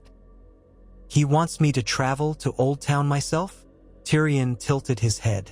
"It seems so, or at least that is the request, that you appear in person to apologize. But Sam suggests there might be a compromise. Perhaps you could send a delegation that includes a high-ranking member of your court. If not you, then your hand, or someone else who can speak with your authority." Daenerys' mind raced. A direct visit to Old Town would be a display of confidence, and also of vulnerability. She remembered all too well how her father's rule had ended in betrayal and chaos. But the realm was on a knife's edge. If there was any chance to avoid war, she set the parchment aside. I would prefer not to leave King's Landing at such a tense time, but if an envoy can secure peace, perhaps it is worth the risk. Tyrion, would you go? Tyrion pursed his lips. I am your hand, your grace. It would be my duty, though it may be dangerous. The High Towers might see an opportunity to seize or kill me, hoping to weaken you. Daenerys nodded grimly. That is a risk, yet you are the most skilled diplomat I have. If you believe we can make progress, then I will trust you. Otherwise, I can go myself with my dragons and see how Lord Hightower likes the sound of their wings overhead. Tyrion exhaled, a wary flicker in his eyes. Let us not escalate further. I will go on your behalf. I'll take a modest guard, unsullied, perhaps a few knights of the Kingsguard, enough to protect us but not provoke them. If this fails, we will have lost little. If it succeeds, you may gain breathing room to complete the reforms you've begun. Daenerys studied his face. She saw the concern in his eyes, the weight of responsibility he carried. Very well. Prepare yourself. Let Grey Worm select the escort carefully. I will provide you with a letter under my seal granting you full authority to negotiate on my behalf. Tyrion bowed slightly. I will do my utmost to serve you and the realm, your grace. He left her to the silent solar, the candle guttering as its wick reached the dregs of melted wax. Daenerys stared at the map once more, focusing on Old Town. Perhaps the flames that devoured the Citadel did not have to devour the entire realm. She clung to that faint glimmer of hope, though it was dim and tenuous as the last glow of her candle. 2 days later, Tyrion set forth from King's Landing at dawn. He rode alongside a column of 20 Unsullied, each bearing the Targaryen banner on a spear. The Kingsguard knight, Ser Brienne of Tarth, also accompanied him, her imposing figure a silent testament to honor and loyalty. The plan was to ride south along the Rose Road, avoiding large encampments, until they reached Old Town. Samwell Tarly would meet them at a waypoint near Honeywine, ensuring the final approach to Hightower's seat did not catch the locals off guard. Daenerys stood in the courtyard to watch them depart. She offered Tyrion a solemn nod of encouragement. He tried for a wry smile. Let us hope words are sharper than swords this time, he murmured. Then he turned and spurred his horse forward. The hoofbeats clattered on cobblestones, diminishing into the distance. In the days that followed, Daenerys felt an uneasy emptiness in the Red Keep. Tyrion's presence had become such a fixture, a voice of reason, an ever-watchful strategist. With him gone, she relied more on Davos for counsel, though the smuggler-turned-knight was the first to admit that high politics were not his favorite pastime. Grey Worm, for his part, kept the city's defenses tight and the soldiers well-drilled. Missandei was a constant support, helping with the tasks of governance and softly reminding Daenerys to rest when the weight of the crown bore down too heavily. At last, word reached them that Tyrion and Sam had arrived safely in Old Town. The lords had agreed to a preliminary meeting, but the mood was tense. Daenerys paced her chambers, reading and rereading the short missive that Sam had managed to send by Raven. She tried to glean every nuance. The Hightowers had not welcomed them with open arms, but neither had they barred their entrance. That was a start. Then a longer silence settled. No ravens came from Old Town for nearly a fortnight. Daenerys felt each day as a creeping dread, imagining 100 dire possibilities. What if negotiations failed? What if Tyrion and Sam were imprisoned, forced to renounce her claim or worse? Yet she could do nothing but wait. Sending Drogon to circle Old Town like a menacing harbinger would only inflame tempers. She had to trust that diplomacy could still function in Westeros. Finally, on a muggy evening when thunderheads gathered above the city, a raven arrived bearing Tyrion's seal. The message was long but carefully written. Missandei read it aloud in Daenerys' presence. Your Grace, we have entered into negotiations with Lord Martin Hightower and his advisors. Their grief over the Citadel is profound, yet there is a faction among them that recognizes the necessity of progress. Lord Hightower demands public acknowledgement of the lives lost, a vow of support for rebuilding certain sections of Old Town, and an assurance that the Crown does not intend to eradicate the history or autonomy of the great houses. He still balks at the notion of your new order supplanting the Maesters entirely, though Sam has tried to explain that we are not forbidding any who wish to study healing or scholarship. The road to compromise is narrow, but I believe we may yet walk it. Lord Hightower also hopes to see a gesture of goodwill from you personally, be it an honorary delegation to Old Town or some sign that the Targaryen crown respects the city's legacy. For my part, I can only advise caution. Concede no essential part of your reform, but offer a memorial for those who died in the Citadel's flames. Let us show that we do not revel in their demise. I remain your loyal hand, Tyrion. Missandei lowered the parchment, glancing at Daenerys, who stood near the open window. Thunder rumbled faintly in the distance. Daenerys's face was pensive, her lips pressed together in a tight line. "A memorial," she murmured. Could that truly soothe them? Davos, who had joined them for the reading, rubbed his beard. "In my experience, folks want to feel heard. If the Crown publicly mourns the lives lost, it might mend some hearts. It costs you little, Your Grace, to hold a ceremony or erect a monument." Daenerys considered the idea. She had never intended to slaughter those who had simply studied in the Citadel. Her quarrel was with the institution, the immovable edifice that blocked change. Yet, in the swirl of her fiery wrath, innocents had undoubtedly perished. Could she honor them without appearing weak? She drew a steadying breath. "Very well. I will issue a proclamation honoring those who died. We can hold a day of remembrance in King's Landing, dedicating the new library's courtyard to them. Let the realm see that I do not gloat over the Citadel's ashes." Missandei nodded, relief evident in her face. "I believe that will help, Your Grace."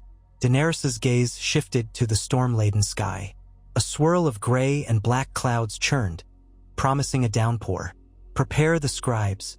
I will dictate a statement in my own words. Let it be copied and spread throughout the 7 kingdoms. We will call for a day of silence to remember the lives lost in Old Town." She paused, exhaling. "I will also remind them that knowledge survives only by the will of those who cherish it. Our new seat of knowledge stands open to any who wish to contribute. The world changes. One must adapt or be broken by the shift." With that, she left the room, her silken skirts trailing across the floor. Thunder rumbled again, as though echoing her internal turmoil, but she pressed forward, determined. If a memorial could bridge even part of the gap, she would do it. She had crossed seas and toppled cities to seize this throne. She would not let pride alone tear it from her grasp. Under the flicker of torchlight, Daenerys dictated her message. She spoke of sorrow for the loss of innocent maesters, acolytes, and novices who died in the conflagration. She reaffirmed her commitment to building a new structure of knowledge. In carefully chosen words, she distanced herself from the notion that all traditions should be burned, stating that only the oppressive aspects of the old system needed to be uprooted. Yet, she made it clear she would not apologize for dismantling an institution that refused to share knowledge freely. Her scribes wrote quickly, quills scratching across parchment. By the time the statement was prepared, the storm was upon them. Rain lashed the windows, and thunder cracked overhead. Daenerys affixed her royal seal to each copy, feeling the weight of the wax in her hand. "Have these dispatched at once," she instructed. "Ensure one is sent to Lord Hightower specifically, as well as to Tyrion. Let them know this is my official stance." The next days were a blur of ceremony and logistic. Daenerys ordered the courtyard of the new library space prepared for a memorial service. On the appointed morning, the bells of the Red Keep tolled in a solemn cadence. Citizens of King's Landing gathered, some out of curiosity, others out of genuine mourning. Word had spread that their queen would speak about the destruction in Old Town and the future of knowledge in the realm. Daenerys stood on a raised platform near the courtyard's center. The space was not yet fully finished, but scaffolding had been cleared to make room for a growing crowd.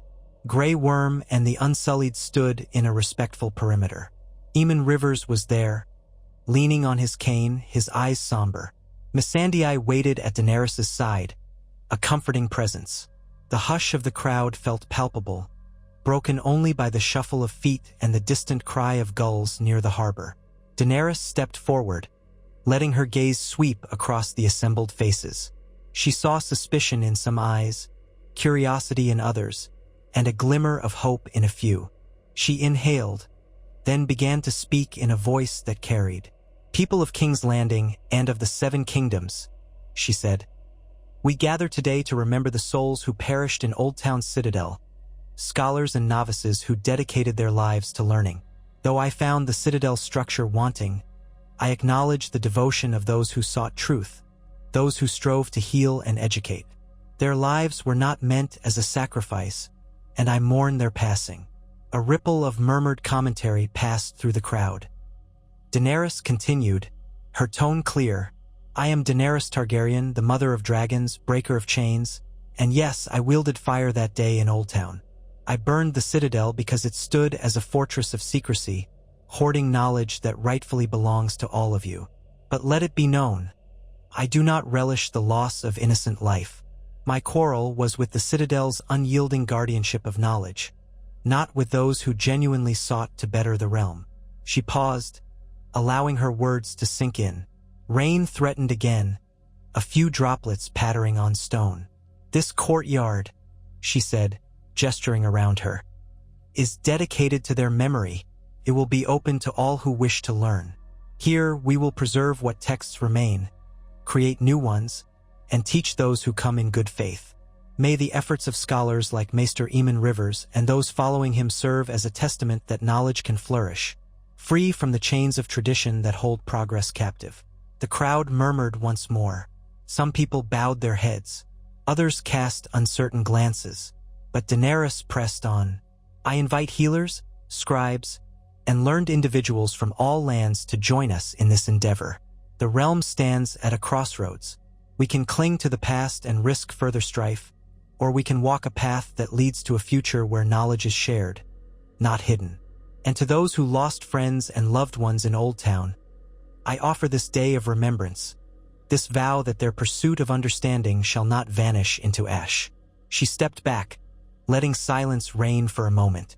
Then Missandei led a brief observance, calling for a moment of quiet reflection. The bells of the Red Keep tolled again, softer now, like a lament. When it was over, many lingered to look upon the half-built library, as if trying to imagine how it would stand once completed. Daenerys remained at the forefront, receiving a few hesitant bows and nods from the people before the guards gently guided them out. She wished she could read their minds, to know whether they believed her sincerity or merely feared the dragons. Perhaps in time, their hearts would soften. That evening, as clouds hovered overhead, Daenerys withdrew to her chambers. She felt drained, though a small part of her was glad she had taken this step. If Lord Hightower had ears in King's Landing, and she knew he did, he would soon learn of the memorial and the Queen's public acknowledgement of the tragedy.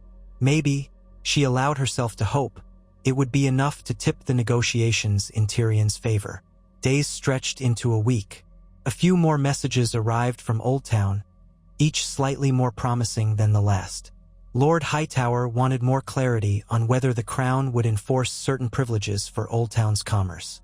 He also demanded the right to rebuild some smaller annexes for a revised network of scholars, a step that might let the city retain its prestige.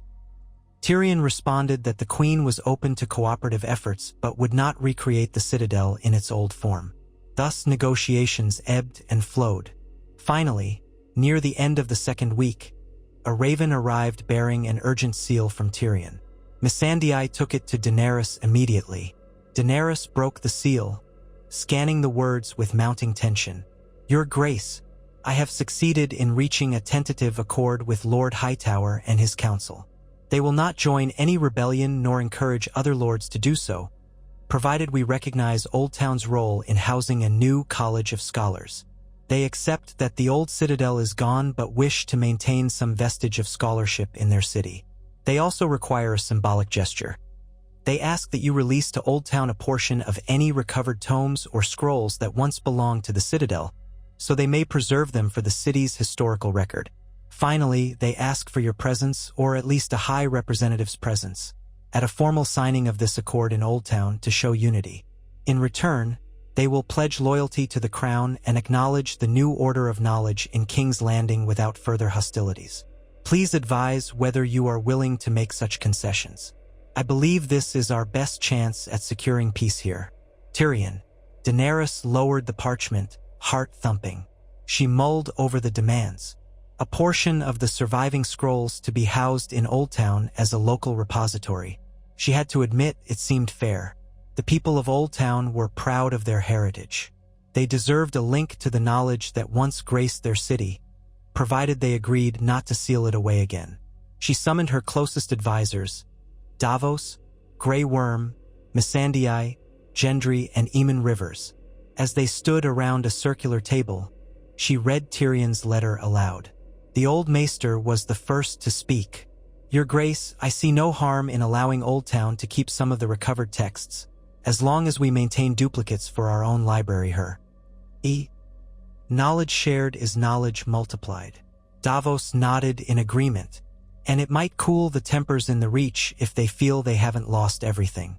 It'd show you aren't bent on hoarding what was left. Grey Worm's face was impassive. If it secures peace, it's better than more war. Gendry, arms crossed, spoke next. Some of the Storm Lords have been watching how this unfolds. If you can reconcile with the Hightowers, it may ease tensions across the realm. Then maybe we can focus on rebuilding, rather than picking fights. Daenerys listened, her gaze drifting to the open window where pale daylight streamed in. She thought of the fallen spires in Old Town, of the devastation she and her dragons had wrought. She had no intention of undoing her reforms, but she also did not wish to see more innocents suffer in another war. Very well, she said. We will concede to their request for a new repository in Old Town, on the condition that it remain open to all, not hidden behind ancient vows of secrecy. Maester Aemon, you will oversee which scrolls can be sent south. Let us provide duplicates for the more vital texts, so knowledge is not lost if one library meets disaster. Aemon inclined his head. As you command. Daenerys turned to Grey Worm. Select a large enough escort for me to travel safely to Old Town. Let it not be so numerous that we appear to threaten them. Grey Worm's brow furrowed. You wish to go yourself, my queen? Could be dangerous. Daenerys's eyes flashed with determination. If I send another in my place, it might be taken as an insult or a sign of fear. I will go, with Drogon at my side if need be. I want the realm to see that I stand by my decisions, both the destruction of the old order and the forging of the new. Davos offered a wry smile. It's a bold step, Your Grace. She gave a small nod. Inform Tyrion that I accept the terms. We will ride for Old Town at once. A swirl of excitement and trepidation coursed through her. Part of her dreaded seeing the charred remains of the Citadel firsthand. Another part recognized that facing it might grant her a measure of closure, and perhaps show the people of Old Town that their queen did not fear to look upon the consequences of her own command. Preparations began swiftly. Over the next few days, Daenerys assembled a modest retinue, 24 unsullied, a handful of Dothraki riders who had grown proficient in Westerosi roads, and members of the Queen's Guard, including Ser Brienne, summoned back from Old Town to accompany her queen.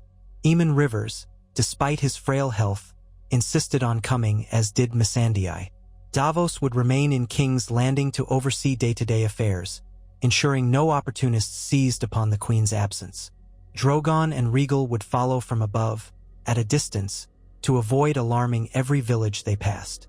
Daenerys wanted them close enough to reach her swiftly, yet not so near as to overshadow the peaceful intent of her journey. The day before departure, she visited the stables to inspect the horses, ensuring that everything was in order. She found Missandei there, gently stroking the muzzle of a brown mare. "Are you nervous?" Daenerys asked softly. Missandei smiled, though her eyes glinted with worry. "A little, yes. Old Town is unfamiliar territory for me. But I trust you." Daenerys's heart warmed. And I trust you. We will face whatever awaits us in Old Town together." At dawn, they set forth. The city's gates opened, and a small throng of onlookers lined the streets. Children perched on walls to see the queen ride away, some waving shyly. Daenerys rode at the head of the column on a pale mare, her silver-white hair braided back from her face. She wore practical leathers rather than a regal gown, a concession to the dust and hazards of travel. Grey Worm and his Unsullied marched in perfect formation behind her, while the Dothraki hovered near the flanks, scanning for any threat. The journey along the Rose Road was subdued. Villages had heard word that the queen traveled south. Many peasants bowed or curtsied as she passed, though Daenerys noticed a certain guardedness in their eyes. She offered polite nods in return. At times, she yearned to speak to them directly, to ask them about their fears, their hopes. But the column pressed on. They crossed rolling meadows and gentle hills, the distant horizon tinted gold by ripening fields. Occasionally, Regal soared overhead, a mere speck against the sky, reminding all who saw him that the queen commanded dragons. Drogon kept his distance, scouting on his own path. Daenerys sensed him in her mind, a comforting presence on the edges of her awareness. On the 8th day, they reached the outskirts of Old Town. The High Tower, the famed High Tower, rose above the city like a pale sentinel, though Daenerys could see from afar that part of its adjacent structures bore blackened scars. Smoke no longer filled the air, but the memory of that final conflagration seemed etched into the skyline. As they approached, a party of mounted guards bearing the High Tower sigil rode out to meet them. At their head, Samwell Tarly trotted forward. He looked weary but managed a relieved smile upon seeing Daenerys.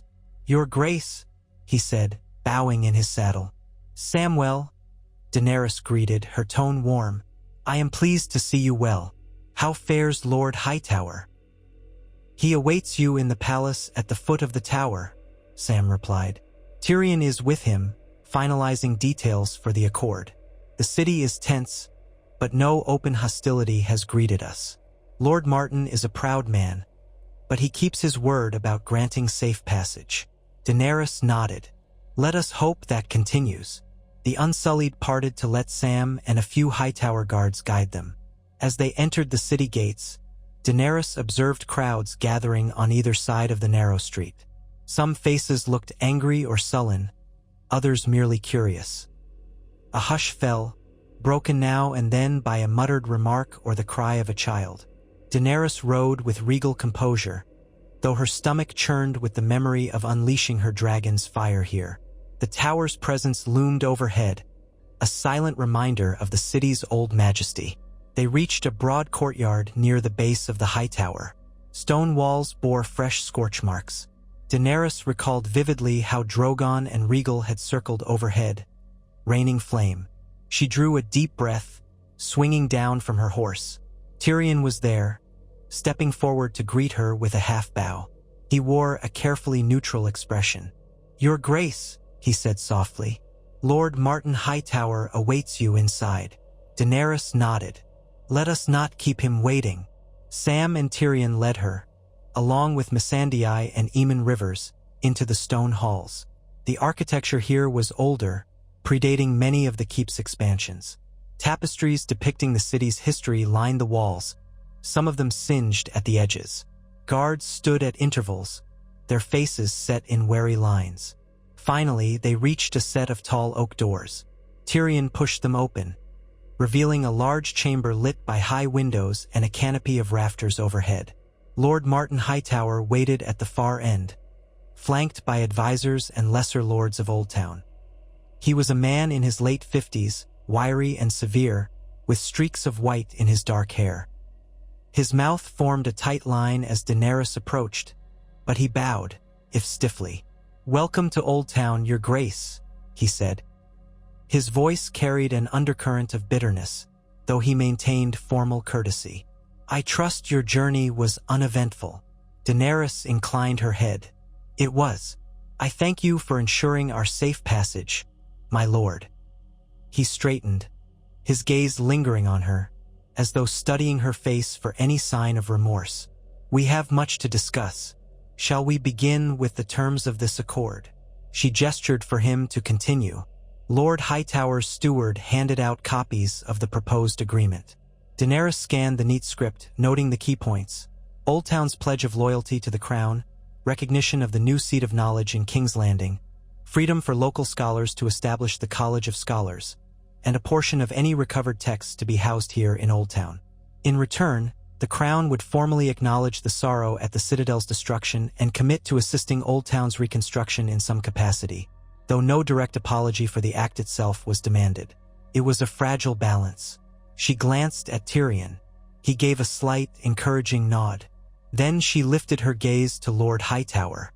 I find these terms acceptable, with the stipulation that the new College of Scholars remain transparent in its dealings, open to men and women of any birth, and not governed by secrecy or restricting oaths. Lord Hightower pressed his lips together, but finally nodded. We have included a clause that ensures the college must submit a yearly report to the Crown, verifying its open-door policies. Good, Daenerys said quietly. I wish to avoid the mistakes of the past. Hightower's eyes flickered. We all do, Your Grace.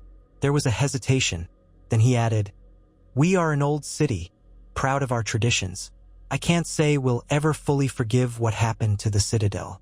But if you're willing to let us preserve some measure of our heritage, we will not become your enemies. Attention, Daenerys had hardly realized she was carrying lifted a fraction. That is all I ask. They moved to a long table at the center of the chamber. A scribe waited with ink and quill. Tyrion arranged the documents, ensuring each relevant clause was properly included. Then Daenerys and Lord Hightower both stepped forward to sign. The scratch of the quill felt strangely momentous. Daenerys affixed her signature with care, then pressed her royal seal into the soft wax. Lord Hightower added his own seal. The lesser lords stepped up one by one, each placing a signature or seal of affirmation. When it was done, a hush fell. Daenerys and Hightower locked eyes. Something unspoken passed between them, acknowledgement, perhaps, that the day's peace had been forged on the bones of a harrowing conflict. Daenerys broke the silence. I will remain in Oldtown for a short while, ensuring the first crates of texts from King's Landing reach your college safely. After that, I must return to my capital. Is this acceptable? Lord Hightower dipped his head, the lines of bitterness on his face easing slightly. Yes, Your Grace. You will be an honored guest. A polite murmur of approval rippled among the gathered lords. Sam breathed a quiet sigh of relief, his shoulders visibly relaxing. Tyrion shot Daenerys a subtle smile, as if to say, we did it, at least for now. That evening, they held a modest feast to commemorate the accord. It was not a lavish affair. The wounds in Oldtown were still too fresh, but it offered a chance for conversation and cautious fellowship. Wine flowed, though not as freely as at a royal wedding, and roasted meats were served amid platters of spiced vegetables. Daenerys sat at a long table beside Lord Hightower, with Tyrion to her left and Sam across from them. Throughout the meal, Daenerys kept her tone measured and cordial.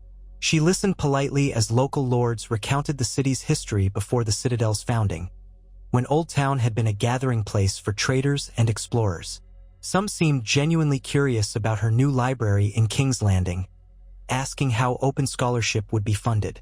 Daenerys explained that she used gold seized from Lannister vaults, as well as tribute from other regions. You intend to educate small folk too? Asked Lord Leighton Mullendore, who had once come to King's Landing bearing threats. Won't that undermine the authority of the nobility? Daenerys didn't hesitate. My aim is not to undermine lords who govern justly. It is to elevate the realm so that even the poorest child might learn to read and write. Education and knowledge should not be hoarded by a few. Lord Mullendore looked skeptical, but he did not argue further. Others listened with guarded interest. By the end of the feast, Daenerys felt an odd relief. This was not a warm acceptance, but it was no longer outright hostility. A small step toward forging the new future she had envisioned. The next day, Daenerys asked Tyrion, Sam, and Missandei to walk with her to the ruins of the Citadel itself. Lord Hightower had granted permission, though he cautioned that the site remained unstable. They traveled on foot through winding streets until they reached what had once been the grand courtyard of the maesters. Daenerys's heart clenched at the sight. Where tall spires had stood, broken pillars jutted skyward like charred bones. The scorched stone walls bore deep cracks from dragon flame. Piles of rubble lay in heaps, interspersed with blackened shelving. The faint odor of ash lingered, even after weeks of exposure to the elements. Workers picked through debris, salvaging what they could under Hightower's direction. Daenerys stepped carefully over a toppled archway, her boots stirring dust. She recalled soaring overhead on Drogon, the rush of anger and conviction that had driven her command.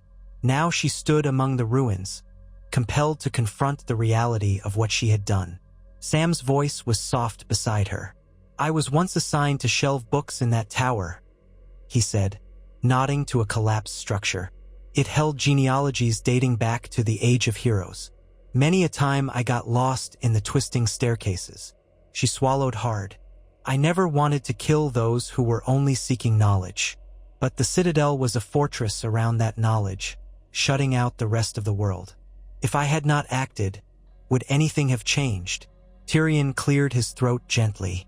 "We can't know. You chose fire and extreme measure. Now you must face the aftermath. But perhaps, in these ashes, something fairer can grow." Missandei, standing with them, laid a hand on Daenerys's arm. "This place, it feels like a graveyard. But as you've said, the old ways had to be shattered. Maybe now the new ways can flourish, if we remain steadfast." Daenerys stood in silence, letting the wind tug at her hair. She recognized that only time would judge whether her choice had been necessary or cruel. She closed her eyes for a moment, offering a silent promise to the ghosts of those who perished, that she would not let their deaths be in vain. Over the next few days, she oversaw the arrival of several crates of scrolls from King's Landing, escorted by Unsullied on horseback. These contained duplicates of records that had survived the destruction, as well as some volumes that Aemon Rivers had painstakingly compiled from memory. Lord Hightower's men set about storing them in a refurbished section of Old Town, one that would serve as a temporary library until their new college was completed. Daenerys made a point of touring the site, meeting the scribes and apprentices who would staff this fledgling institution. She took Missandei and Sam along to emphasize unity. She saw a flicker of genuine hope on the faces of a few young novices, who seemed eager at the chance to rebuild. If they could harness that spirit, combining the best of the old knowledge with the Queen's vision for openness, then perhaps the city could heal. On the 5th day of her stay, Daenerys prepared to depart Old Town. The formal accord had been sealed and recognized by the local lords. Civilians in the streets showed cautious acceptance of her presence. No riots or insurrections flared. Word had spread that the Targaryen queen did not seek further destruction. Some cynically believed she had simply gotten what she wanted and was now appeasing them, but many seemed relieved that more dragonfire was not forthcoming. Lord Hightower and a small retinue stood in the courtyard to bid her farewell. The tension between them had not dissolved entirely, but there was a fragile respect. He inclined his head. "You have kept your word, your grace," he said, "and for that I am grateful. May this be the beginning of better relations between the Crown and Old Town." Daenerys offered a measured nod. "I share that hope, Lord Hightower. Let the memory of what happened here remind us both that this realm cannot flourish divided." With that, she mounted her horse, Tyrion at her side, Missandei and Aemon Rivers riding behind with the Unsullied. Sam elected to remain in Old Town for a time, assisting with the transition and ensuring the scrolls were properly handled. The final image Daenerys took with her was the city's battered skyline, the high tower rising from the ashes of the Citadel, a silent testament to resilience and regret. As the column rode out, she felt a subdued mix of relief and melancholy. The Citadel's destruction could never be undone, nor would it be forgotten. But maybe, just maybe, it had sparked a flame of genuine change in the hearts of those who had once clung to the old ways. All she could do now was move forward and ensure that her vision of a realm unburdened by hidden knowledge and oppressive tradition was not just a fleeting dream. Several days later, they were well on their way back to King's Landing. Daenerys rode ahead of the formation, the Rose Road stretching out before her. The nights had grown cooler, autumn creeping into the air. She could sense Drogon nearby, scanning the skies. Occasionally, she glimpsed Rhaegal's silhouette in the distance. As she passed a small village, Daenerys noticed children running in a field. One of them looked up, eyes wide at the sight of the queen's retinue. Then a shy grin crossed the child's face, and he gave a tentative wave. Daenerys found herself returning the wave, a faint smile ghosting her lips. For all the fear she had instilled, there was still wonder in the eyes of the young, a belief that dragons could mean hope as well as destruction. In that moment, she felt a flutter of renewed determination. The old wheel of power had begun to crack. The Citadel had been reduced to rubble, yet new seeds of knowledge were being planted. She thought of the day she had stood by Khal Drogo's pyre, emerging with dragon hatchlings on her shoulders, reborn in flame and prophecy. So many had named her a savior, then called her a conqueror, then a tyrant. But Daenerys Targaryen was not finished forging her story. She carried the weight of her choices, yes, but also the unquenchable spark that whispered, "Build something better." When they finally glimpsed the spires of the Red Keep on the horizon, Daenerys felt an unexpected pang of relief. King's Landing was not the friendliest city, nor was it a place of pristine virtue, but it was her seat, the center of the realm she now guided. She had left it anxious about war. She returned with a negotiated peace, albeit fragile. As she neared the capital's gates, she recalled the words that had been scrawled in one of the new library scrolls. "The future is built by those who dare to create it." She dared. She dared to destroy old pillars of authority, to reshape knowledge, to challenge the realm's traditions, to push for a better world. Even if that meant living with the specter of her father's madness and the weight of thousands who had died in fire. She would carry on because that was the promise she had made to herself so many years ago, on the dusty streets of Essos, and again in the snowy fields before the army of the dead. She would continue to break every chain she found, not just the iron ones that bound slaves, but the invisible ones that choked the minds and hearts of a weary people. As the gates opened to admit her party, she caught sight of Davos waiting in the courtyard, and behind him scores of onlookers. The news of her accord with Old Town had likely raced ahead on swift horses. She felt their eyes on her, uncertain but curious. Her gaze swept across them, then lifted to the towers of the Red Keep. This was merely another step in the long, unending path of rule. She dismounted gracefully, handing the reins to a waiting stable boy. Grey Worm saluted her, and Tyrion exhaled in relief. Davos approached with a slight smile. "It's good to see you return without an army at your heels." Daenerys gave him a nod. "We've won a reprieve, Ser Davos. Let's use it wisely." And so, with the echo of hoofbeats fading behind her, Daenerys Targaryen re-entered her seat of power. She had turned her dragons on the Citadel, destroying centuries of Westerosi knowledge. But out of the ashes, she now strove to erect an edifice that might serve all. Whether her efforts would endure the trials yet to come, only time and the hearts of men would decide. But for now, the bells of King's Landing rang not in alarm, but in cautious celebration of the queen who had departed in fear and returned with a promise of renewal.